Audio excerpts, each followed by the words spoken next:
함께 보실 하나님의 말씀은 히브리서 11장 17절로 19절까지 말씀. 제가 17절 보고 여러분들이 18절 보시고 19절은 합독하도록 하겠습니다. 히브리서 11장 17절부터 봅니다.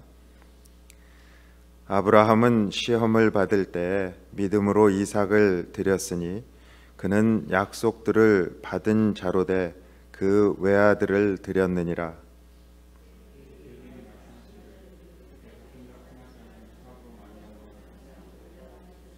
19절 함께 보십니다. 그가 하나님이 능히 이삭을 죽은 자 가운데서 다시 살리실 줄로 생각한지라. 비유컨대 그를 죽은 자 가운데서 도로 받은 것이니라. 아멘. 저희들이 계속해서 기독교 신앙에 대해서 그 기독교의 핵심은 무엇인가? 제가 기독교의 핵심은 관계라고 말씀드렸습니다. 그리고 그 관계는 사랑의 관계다. 그래서 하나님과의 사랑의 관계, 또 이웃과의 사랑의 관계, 그것이 기독교의 핵심이라고 말씀드리면서, 그렇다면 과연 우리가 하나님을 사랑해야 하는데, 또 하나님이 우리를 사랑하셔야 했는데, 그 사랑하셨는데 그 관계는 어떤 것이고 어떻게 사랑하라는 것인가 해서 지난주에 마음을 다하여 사랑하라, 또 오늘은 뜻을 다하여 사랑한다. 그러니까 마음을 다하여 사랑한다는 것이 과연 무엇인가?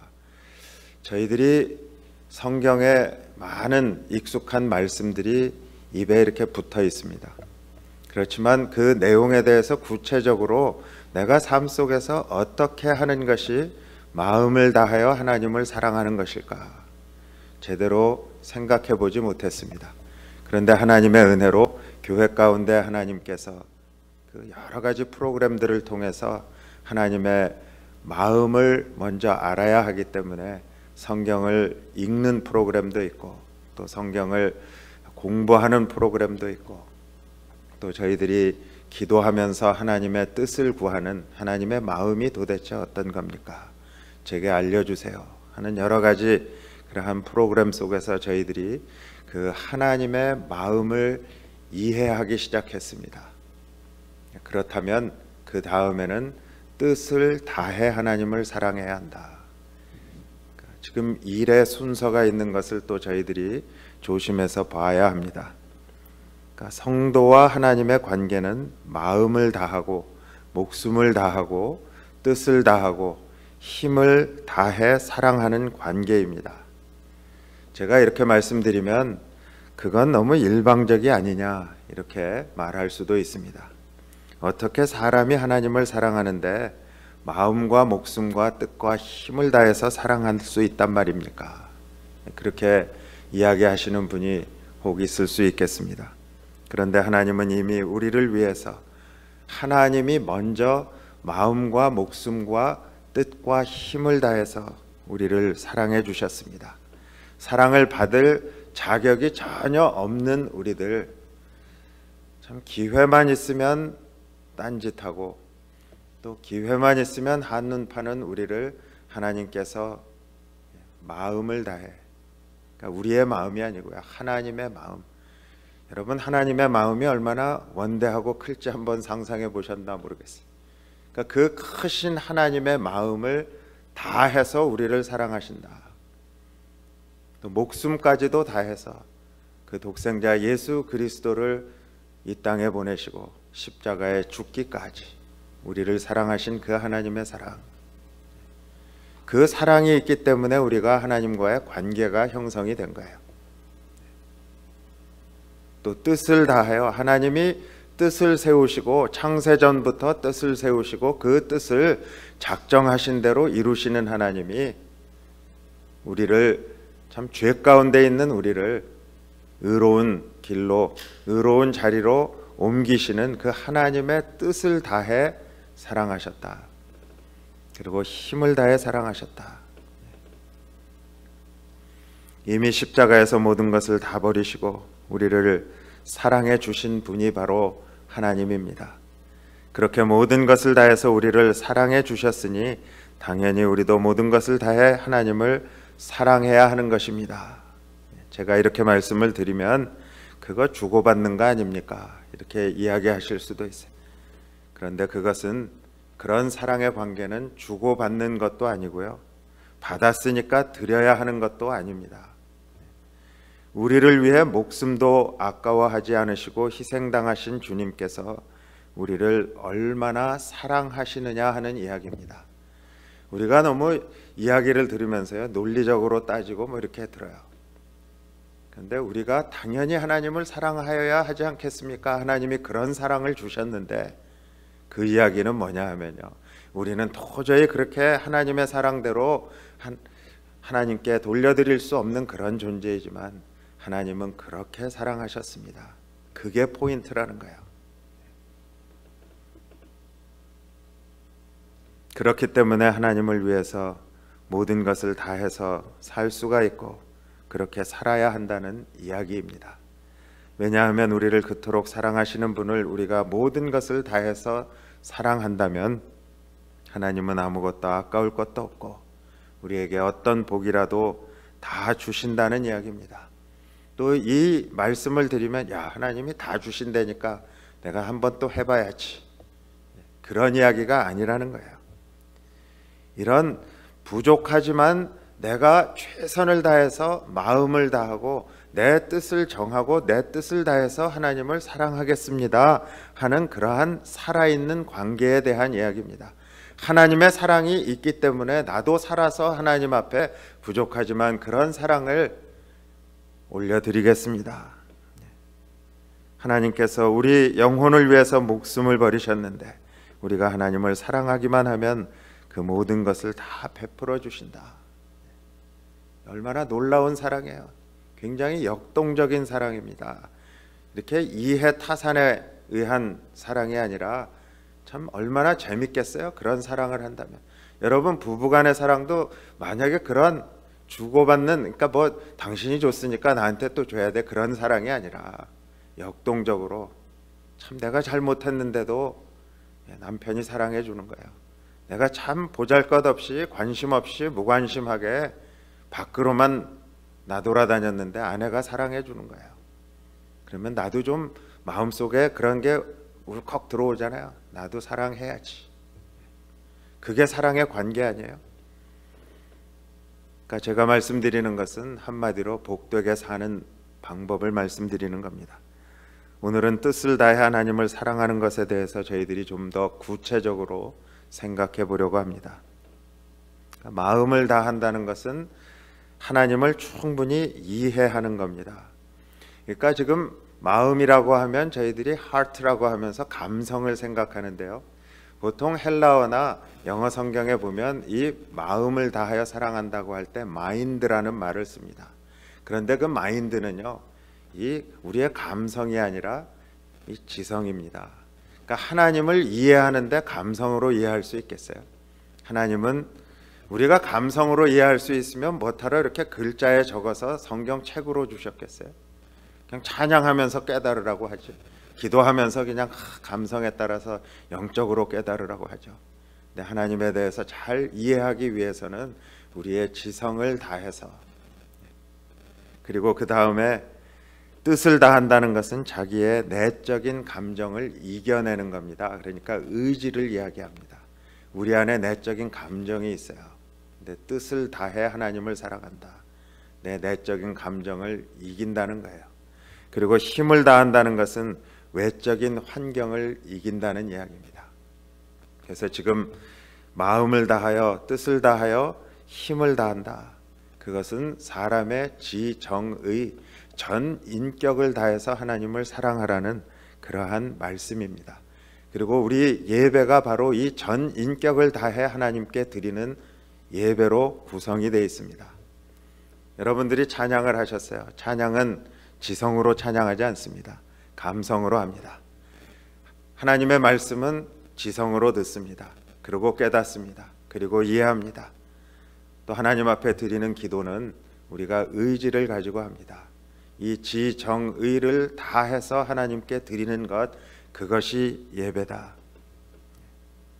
성도가 어떤 경로를 통해서 하나님의 마음을 이해하게 되면 하나님을 어떻게 사랑할 것인가, 그 뜻을 세우게 될 것입니다.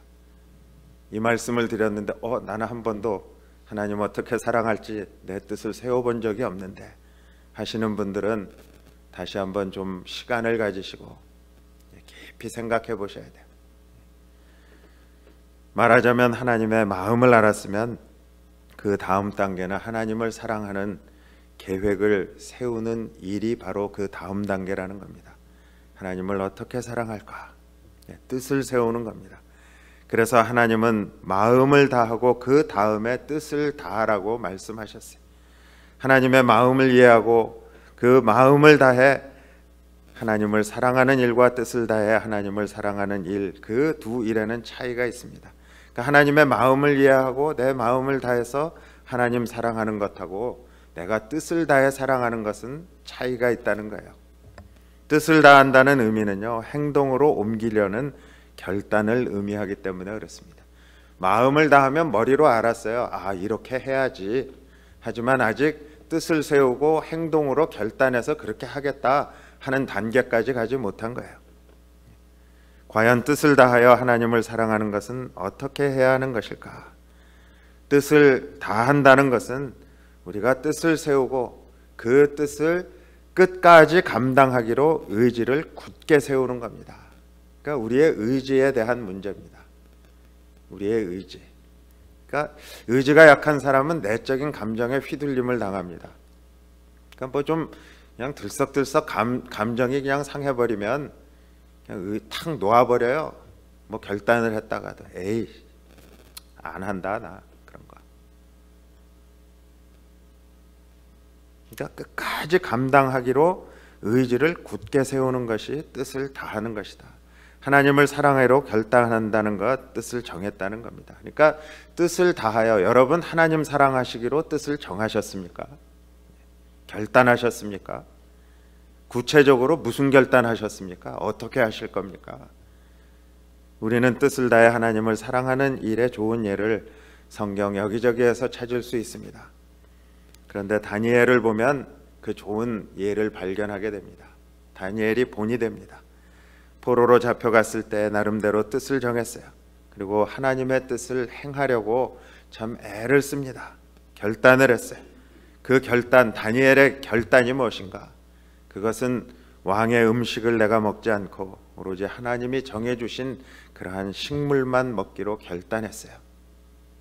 왕의 음식은 아마 그 피채로 요리된 것이거나 그 돼지고기 같은 부정한 짐승이거나 우상에게 바쳤던 제물 같은 것으로 하나님이 정해주신 그 율법에서는 결코 먹어서는 안 될 그런 음식들이었을 것입니다. 그렇기 때문에 결단을 한 거예요.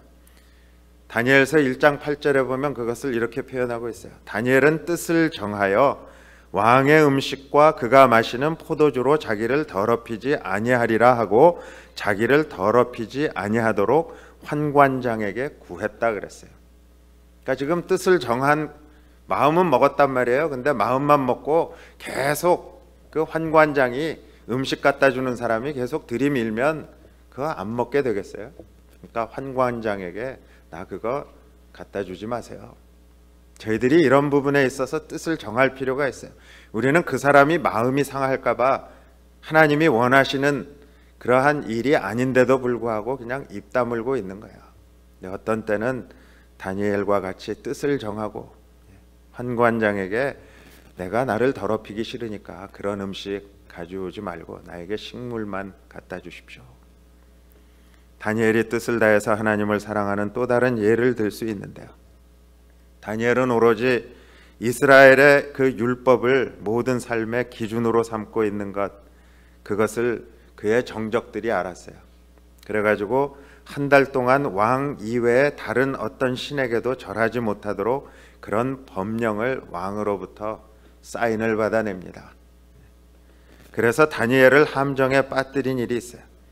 그것은 다니엘이 하루 3번씩 창의 문을 열고 예루살렘을 향해서 무릎을 꿇고 기도하는 일에 뜻을 다한 겁니다. 분명히 위험을 알았어요. 내가 이렇게 하면 왕의 명령을 어겼기 때문에 엄청난 벌을 받겠다 하는 거 다 알았어요. 그런데 뜻을 정하고 나는 오로지 하나님 앞에 무릎 꿇고 기도하는 것이 가장 중요한 것이다. 결단한 거예요. 결단한 대로 또 의지를 가지고 행한 거예요.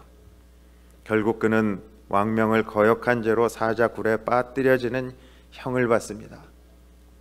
이것이 뜻을 다하여 하나님을 사랑하는 겁니다. 우리는 여러 가지 아주 교묘한 머리의 생각을 해요. 하나님의 일을 많이 하려면 내가 감옥에 갇히면 또 쓸데없이 시간 낭비하는데 뭐 요리조리 피해가지고 그래서 하나님 시간 낭비하지 않고 내가 하나님 일을 감당할 수 있지 않을까요? 그런데 다니엘은 뜻을 정하고 분명히 엄청난 벌을 받는지 알면서도 하나님 앞에 창의 문을 열고 예루살렘을 향하여 기도하는 그러한 생활을 그치지 않았다. 그것이 뜻을 다하는 겁니다. 뜻을 정한 후에 뜻을 다하는 겁니다. 이렇게 하나님 사랑하기를 뜻을 다해 행했던 다니엘, 그 정적들의 모함 때문에 사자의 굴에 갇혔지만 어떻게 됐습니까? 다니엘이 사자굴에 갇힌 다음 날 아침 일찍이 왕이 사자굴에 가서 다니엘을 부릅니다. 다리오 왕의 믿음도 대단하다고 봅니다. 사자굴에 지금 자기가 쳐서 넣는데 다음 날 가서 다니엘이 살아있을 거라고 생각하니까 부를 거 아니에요. 그렇게 부르니까 다니엘이 멀쩡하게 살아서 대답을 하는 거예요. 그러니까 뜻을 다해 하나님을 사랑하는 사람에게만 허락되는 놀라운 기적입니다. 나의 하나님이 이미 그의 천사를 보내어 사자들의 입을 봉하셨으므로 사자들이 나를 상해하지 못하였사오니 이는 나의 무죄함이 그의 앞에 명백함이오며 또 왕이여 나는 왕에게도 해를 끼치지 아니하였나이다. 그 다리오 왕의 신앙이 또 믿음이 대단했던 것이요, 사자굴에 들어가도 너의 여호와 하나님께서 너를 지키실 것이다. 참 이방의 왕인데 대단한 믿음을 가지고 있어요. 그러니까 이렇게 뜻을 정하고 뜻을 다하는 사람이 경험하는 것이 놀라운 기적입니다. 놀라운 기적과 은혜를 체험하지 못하셨다면 과연 내가 뜻을 다하고 하나님을 사랑했는가 돌아보실 수 있기 바랍니다. 그리고 뜻을 다한다는 말의 의미는요, 뜻을 정하고 난 후에 모든 것을 다 드린다는 그러한 의미가 있습니다. 뜻을 다한다고 하면서 자신이 가진 무언가를 전부 드리는 게 아니라 그 중에 부분만을 드리는 것이라고 한다면 그것은 뜻을 다하여 사랑하는 게 아닙니다. 예를 들어서 초대교회 아나니아와 삽비라 부부가 애초에 뜻을 다해서 교회를 사랑했어요. 그리고 헌신하려고 했어요. 땅을 팔았어요. 받은 돈 전부를 헌금을 드리려고 결단한 것이기 때문에 그래요. 그런데 땅을 판 순간에 일정 금액을 숨기고 나머지를 하나님께 드립니다. 결단한 것은 뜻을 다해 사랑하려고 한 것이었지만 그들은 뜻을 다하지 못하고 의지가 꺾여 버리고 말았습니다. 저희들 찬양이 있잖아요. 의지하고 순종하는 자는, 우리가 의지를 하려면 온전히 의지해야 되는데 온전히 의지하지 못하니까 불순종하게 되는 거 아니에요. 뜻을 다해 하나님을 사랑한다는 것, 먼저 하나님의 뜻을 바로 아는 일에서부터 출발합니다. 하나님의 뜻을 자기 마음대로 생각해서 잘못 깨닫게 되면요, 하나님의 일을 하는 게 아니라 오히려 하나님의 뜻을 방해하는 마귀의 역할을 할 수도 있다는 사실 잘 아셔야 합니다. 사실상 자신은 참 순수하게 열심히 하는데 오히려 교회를 분란에 빠뜨리는 경우를 종종 보게 됩니다. 나는 나 나름대로 아주 열심히 교회 섬겨요. 열심히 뭐 한다고 막 하는데 이게 교회가 하나가 돼야 되는데 교회가 분란이 일어나면 그것은 하나님의 일을 하는 것이 아니라 하나님의 뜻을 방해하게 된다. 과연 왜 그럴까? 내가 나의 뜻을 다해 하나님을 과연 사랑하는 그러한 마음으로, 그런 의지를 가지고 일하는 것일까? 한번 돌아볼 수 있어야 합니다. 전적으로 뜻을 다하여 뜻을 굽히지 않고 하나님을 사랑하되 자기 중심이 아니라 하나님 중심으로 생각할 줄 알아야 하는 겁니다. 그러면 어떤 힘이 끝까지 뜻을 다할 수 있도록 만들어주는 것일까? 우리가 그것을 한번 생각해 봐야 돼. 우리가 어떤 힘이 있어야 끝까지 뜻을 다할 수 있을까? 의지를 꺾지 않고 끝까지 결단한 것을 이루어낼 수 있을까? 결국 뜻을 다하여 하나님을 사랑하는 일의 전제 조건은요, 하나님께 대한 절대 신뢰입니다. 흔들리지 않는 절대적인 신뢰입니다. 하나님을 향한 변치 않는 절대 신뢰야말로 끝까지 뜻을 다할 수 있도록 힘이 되어주는 것입니다. 물론 절대 신뢰는 힘을 다하고 온갖 저항에도 불구하고 끝까지 사명을 감당하게 하는 힘이기도 합니다. 그러니까 마음에서 뜻으로, 뜻에서 힘으로 점진적으로 나아가는 삶이 성도의 삶이라는 겁니다. 그런데 성도가 가장 힘들 때가 언제인가? 하나님을 더 이상 신뢰할 수 없다고 여겨질 때가 가장 힘들 때가 아닙니까? 여러분 삶에서 신앙이 흔들릴 때가 언제예요? 하나님의 그 신실하심, 하나님의 변치 않는 그 사랑에 대한 의구심이 들어갈 때, 의심이 들 때, 그때가 신앙이 흔들릴 때 아니에요. 하나님을 절대적으로 신뢰해야 하는데, 우리가 알고 있는 성경 속에 위대한 믿음의 사람들에게는 이 절대 신뢰가 그들을 만들었다고 해도 과언이 아닙니다. 그렇다면 절대 신뢰란 무엇일까? 죽어도 다시 살리신다는 그러한 믿음이 아닙니까? 만약에 다시 살리지 못하더라도 하나님은 가장 큰 상급으로 우리를 영접하신다는 그런 믿음이 아닙니까? 모든 것이 합력하여 선을 이루시는 하나님, 그렇기 때문에 욥과 같은 그러한 참 엄청난 환난과 핍박과 그 고난과 고통 중에 있다 할지라도, 그리 아니하실지라도, 그래서 내가 이 가죽이 벗겨진 다음에 육체 밖에서 그럼에도 불구하고 나는 하나님을 볼 것입니다. 참 그런 것이 절대적인 신뢰 아니에요? 그래서 아브라함은 목숨보다 더 소중한 외아들 이삭을 제단의 제물로 바칠 수가 있었던 것입니다. 히브리서 11장 17절 19절 저희들 함께 본 오늘 본문 말씀을 보면요, 아브라함은 시험을 받을 때 믿음으로 이삭을 드렸다 그랬어요. 그러니까 뭐 이렇게 좀 잘난 척하면서 뽐내면서 이렇게 드린 게 아니라요, 드리기는 얼마나 싫겠어요. 이거 도저히 드릴 수 없는데 믿음으로 드렸다. 그는 약속들을 받은 자로 돼 그 외아들을 드렸느니라. 그에게 이미 말씀하시기를 내 자손이라 칭할 자는 이삭으로 말미암으리라 하셨으니, 그러니까 지금 하나님이 참 그 하늘의 별과 같이 바다의 모래알 같이 내 자손을 많이 해준다 그랬는데, 그 자손을 이룰 유일한 아들 외아들 이삭을 바치고 나면 하나님 자신의 그 언약을 하나님이 지키지 못하는 것 아닌가? 그러니까 하나님이 무엇인가? 하나님의 방법이 있는 거야. 그러니까 하나님을 믿었어요. 그러한 상황에서도 그가 하나님이 능히 이삭을 죽은 자 가운데서 다시 살리실 줄로 생각한지라. 비유컨대 그를 죽은 자 가운데서도 도로 받은 것이니라. 이 말씀이 뭐냐 하면, 죽은 자 가운데 도로 받았다. 헬라어 원어에 보면 그 바실레이아라는 말을 썼어요. 뭐예요? 예시, 예표. 그러니까 예수님의 부활의 예표를 받았다는 거예요, 미리. 그러니까 그 모리아산에 이삭을 데리고 올라가면서 우리가 돌아오리라 그렇게 자기 종에게 이야기합니다. 분명히 지금 이삭을 죽이러 올라가는 거예요. 죽여서 희생 제물로 삼으려고 올라가는데 그 신앙이 있었어요.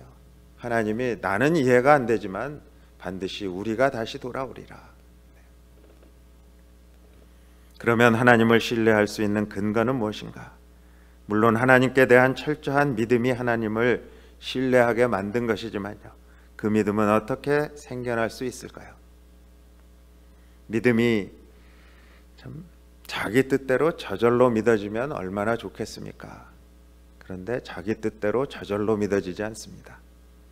아무리 하나님의 진리라고 해도요, 진리 자체가 믿음을 주는 것은 아니기 때문에 그래요. 당연히 성령님의 능력과 하나님의 섭리로서 믿음을 가질 수 있게 된 것입니다.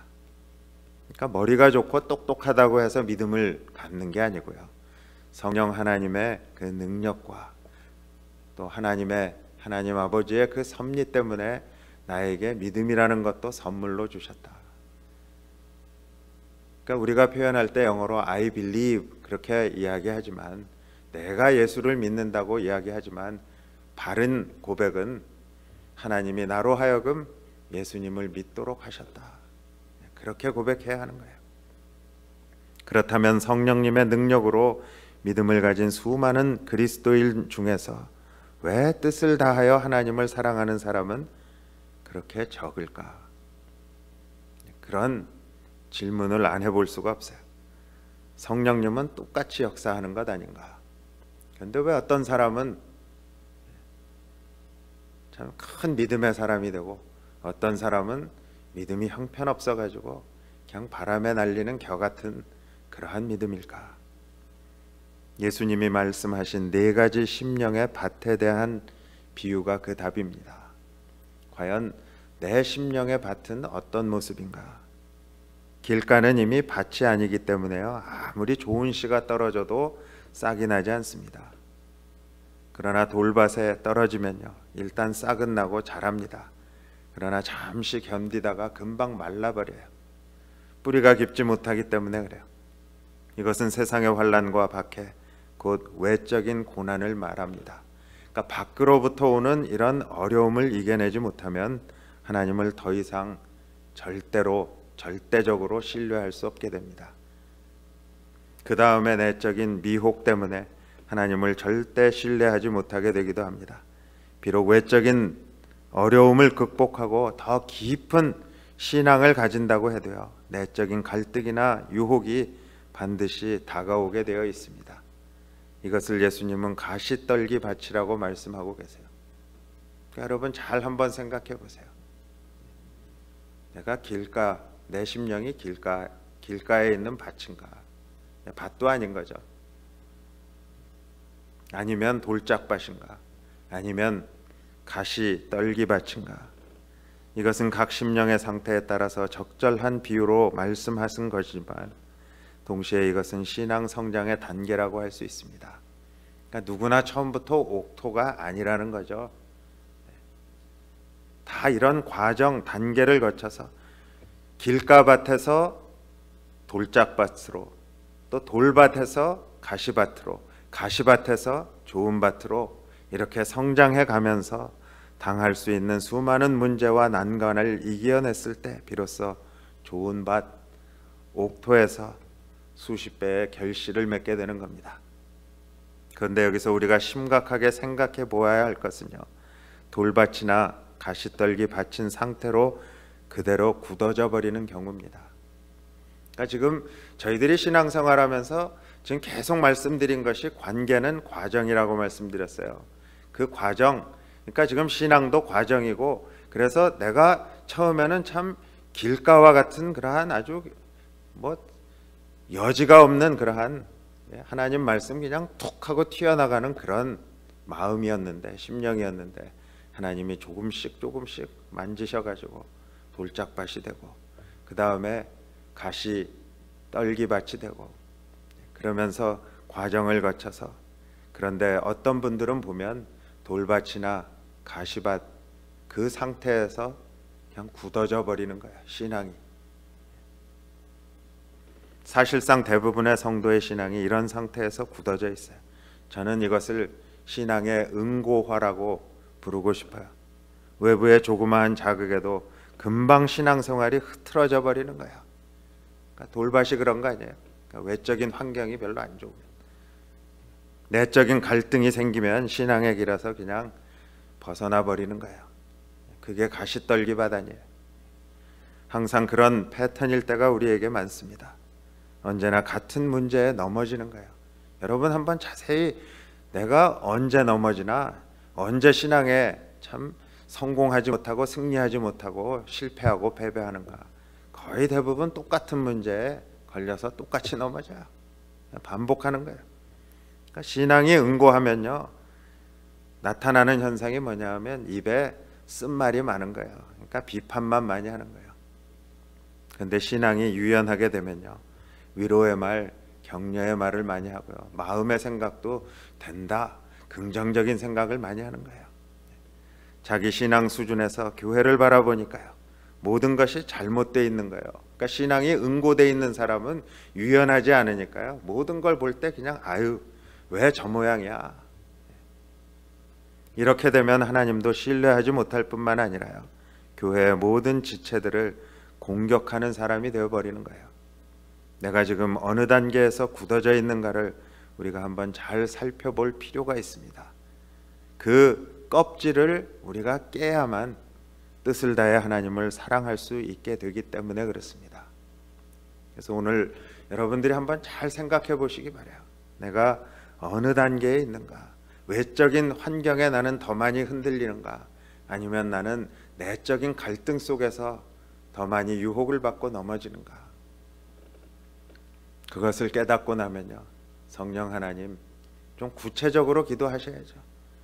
나 믿음 좋게 해주세요, 그런 두리뭉실한 도매금 기도가 아니라 내가 내 자신의 마음을 살펴보니까 내가 이런 부분에 맨날 넘어지는군요.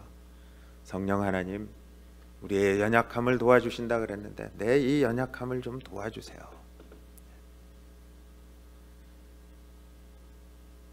다윗이 내 마음을 살펴달라, 하나님한테 그렇게 했잖아요. 내 마음을 감찰하사. 그러니까 우리가 기도할 때 내 마음을 한번 살펴봐 주세요. 하나님이 살펴보신다는 심정으로 내 마음을 보면 내 마음의 그 허점들이 왜 안 보이겠어요? 그리고 난 다음에 내게 부족한 부분이 있군요. 그러니까 search me 기도만 하는 게 아니라 이제는 내 부족한 부분 좀 스트레치 해주세요. 내가 사랑이 좀 부족하네요. 좀 스트레치 해주세요. 내가 인내심이 좀 없네요. 스트레치 할 수 있게 해주세요. 그런데요, 놀라운 것은 그럼에도 불구하고 우리를 향한 하나님의 신뢰는 변함이 없다는 사실이에요. 우리는 오직 믿음으로 구원을 얻습니다. 이 믿음은 여러 가지 형태나 단계로 나타날 수 있습니다. 믿음이란 예수님께서 우리의 구원자가 되심을 마음으로 받아들이는 겁니다. 지금 믿음의 단계를 또 말씀드리는 그 중에 있어요. 그러니까 예수님이 나의 구원자가 되신다, 마음으로 받아들였어요. 예수님께서 동정녀 탄생으로 죄 없이 이 땅에 오신 것, 또 십자가에 못 박혀서 물과 피를 다 쏟으시고 우리를 죄에서 구원해 주신 것을 마음으로 받아들이니까 이제 어떻게 해요? 인정하는 거예요. 예, 그렇습니다. 그렇군요. 내가 죄인이군요. 인정하는 단계입니다. 그리고 우리 죄와 함께 십자가에 못 박히셨다가 부활하심으로써 죽음에 대해 승리하셨다는 사실을 굳게 믿는 겁니다. 그러니까 처음에 마음으로 받아들였어요. 그 다음에 저희들이 인정하는 거예요. 그리고 굳게 믿어요. 하지만 마음으로 받아들이고 인정하는 것에 그친다면요, 그것은 온전한 믿음이라고 할 수 없습니다. 이제는 하나님을 신뢰하는 일이 일어나야 합니다. 그러니까 하나님을 신뢰한다는 것, 하나님을 인정하는 것을 넘어서요, 하나님 외에는 결코 돌아보지 않고 내가 다른 것을 찾지 않겠다 하는 거예요. 그러니까 그 믿음을 저희들 영어로 faith라고 하잖아요. F-A-I-T-H. 그래서 제가 영어 설교할 때 한번 그렇게 설명했어요. 그 믿음을 이해하기 가장 쉬운 것이 F, forsake, 버리는 거예요. 뭐만 버려요? 우리는 버릴 수 있는 것만 버리잖아요. 근데 forsake, A, all, 모든 걸 다 버리고, I, 내가, I, 그 다음에 T는 take 하는 거예요. 뭘 take 합니까? H, him, 주님을 take 하는 거예요. 내가 모든 걸 다 버리고 주님을 take 하는 게 믿음 아니에요. 그렇다면 한번 하나님의 입장에서 생각해 보세요. 물론 사람이 어떻게 하나님의 입장이 되겠습니까마는 우리가 생각할 수 있는 기본적인 범주 안에서 생각을 해보자면 하나님은 과연 어떤 사람을 찾으실까요? 하나님도 신뢰할 만한 사람을 찾지 않으시겠어요? 하나님이 사람을 찾는데 아유 저 녀석은 맨날 믿을만 하지 못해. 그러면 그 사람 찾으시겠어요? 그러니까 하나님도 신뢰할 만한 사람을 찾으실 거 아니에요. 성도는 하나님을 절대적으로 믿어야 하지만 하나님도 절대적으로 믿을 수 있는 사람을 찾으십니다. 다소 어폐가 있는 말이기는 합니다. 어떻게 하나님께서 절대로 신뢰할 수 있는 그런 하나님을 절대로 신뢰할 수 있는 사람이 어디 있겠어요? 하지만 하나님은 인간의 죄성과 연약함을 다 알고 계시기 때문에 그 안에서, 그러니까 연약함과 죄성 안에서 신뢰할 수 있는 사람을 찾으시는데 그 사람은 어떤 사람인가? 하나님을 사랑하는 사람이라는 거예요. 영과 진리로 예배하는 사람이라는 거예요. 그래서 요한복음 4장 23절에 보면 하나님이 어떤 사람을 찾으세요? 영과 진리로 그와 같이 예배하는 자를 하나님이 찾으신다 그랬어요. 어쨌거나 그렇다면 하나님은 어떤 사람을 신뢰하실까? 하나님은 하나님을 절대로 신뢰하는 사람을 신뢰하십니다. 그러니까 뭐 이랬다 저랬다 하는 사람을 하나님이 신뢰하시겠어요? 그런데 놀라운 것은 하나님께서 신뢰하시면 무엇이든지 다 주신다는 사실이에요. 무슨 기도든지 전부 응답해 주신다는 거예요. 원래 이것이 하나님과 성도 사이의 관계이어야 합니다. 사랑의 관계는 곧 신뢰의 관계입니다. 절대 신뢰의 관계입니다. 그저 이랬다 저랬다 믿었다 안 믿었다 하는 신뢰 관계가 아니라 절대 신뢰의 관계. 자기가 하나님으로부터 신뢰를 받아야 한다는 생각은 하지 않고요, 오로지 자기 목적을 위해서 하나님께 간구한다면 아직은 서로 신뢰의 관계가 하나님과 형성되어 있지 않은 거예요. 그러니까 기도해도 묵묵부답이신 거예요. 그래서 우리가 뜻을 다해서 하나님을 사랑한다고 할 때요, 유심히 우리 자신을 먼저 점검해 보아야 합니다. 말로만 하는 게 아니라 과연 나의 예배는, 나의 기도는, 나의 헌신은, 또 나의 헌금 생활은, 나의 이웃을 사랑하는 그러한 모습들은, 그런 것들을 돌아보면서 정말 내가 하나님을 신뢰하고 있는가를 생각해 봐야 하는 거예요. 그래서 내 신뢰가 부족하면 하나님 신뢰하는 것도 좀 스트레치할 수 있게 도와주세요. 이웃 사랑하는데 너무 부족해요. 헌금 생활하는데 너무 인색해요. 그런데 그런 것도 좀 스트레치할 수 있게 하나님 나에게 긍휼을 주세요. 하나님 좀 더 신뢰하게 해주세요. 그러면 하나님이 왜 안 주시겠느냐? 우리에게 오히려 반문하시는 거예요. 좋은 것을 왜 주지 않겠느냐? 우리는 뜻을 다하여 하나님을 신뢰하고 사랑하는가에 대해 분별할 수 있어야 합니다. 만약에 40일 금식 기도를 하기로 했다고 할 때 정말 뜻을 다해서 하나님을 사랑하려고 40일 금식 기도를 작정했다면요, 그것은 최상의 모습일 겁니다. 그러니까 그 금식 기도의 원래 목적은 자신을 쳐서 하나님의 거룩하신 뜻에 자기를 낮추고 자기를 버리기 위해서 금식 기도하는 것이어야 합니다. 하지만 내가 내 뜻을 정해놓고 사업을 위해서, 또 뭐 자녀의 결혼을 위해서,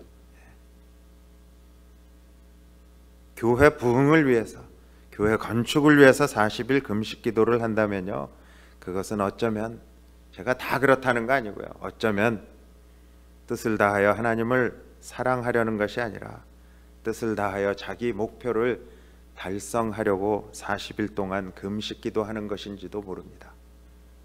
하나님의 뜻과 하나님의 때를 구하는 것이 뜻을 다하는 거예요. 하나님의 뜻을 알았어요?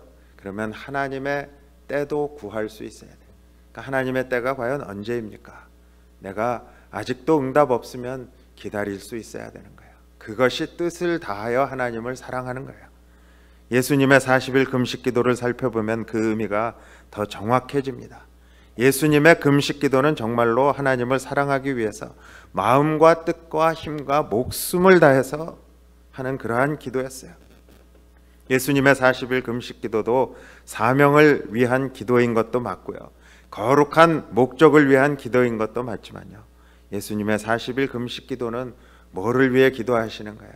지금 채찍질 당하고 십자가에 못 박혀 죽기 위한 금식 기도였어요.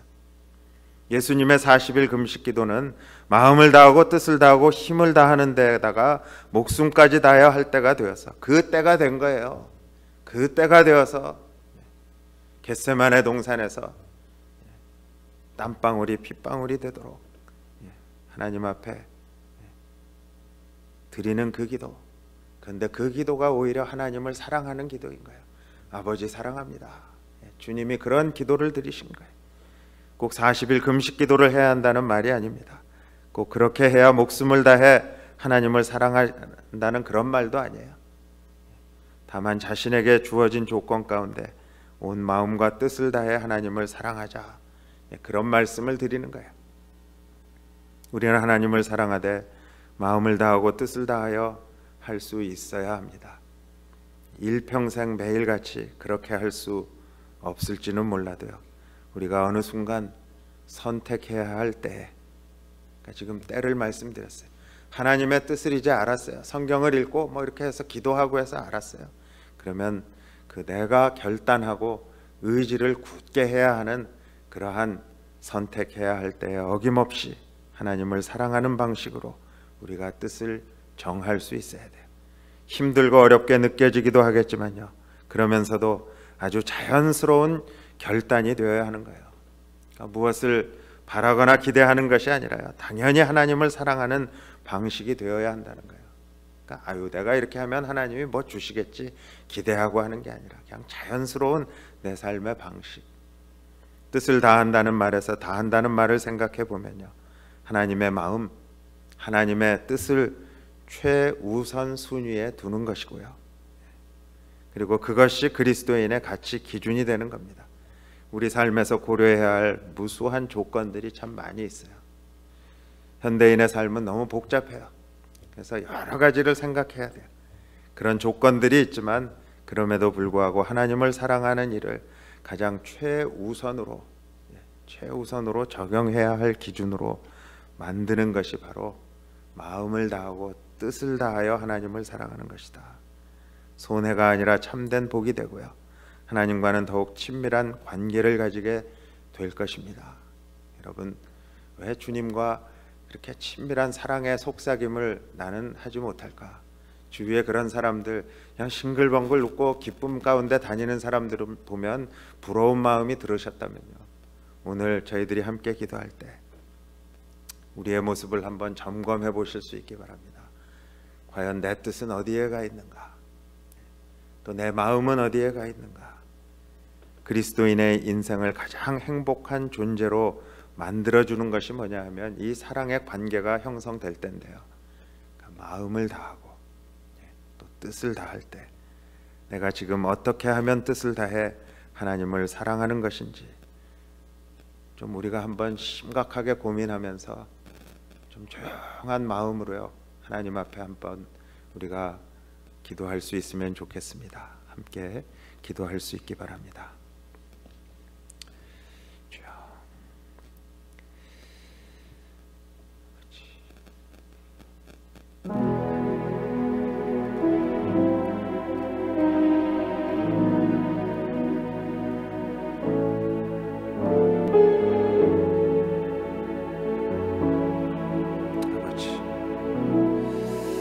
주님, 아버지, 우리 주님의 마음을 알고 또 하나님의 뜻을 머리로 알고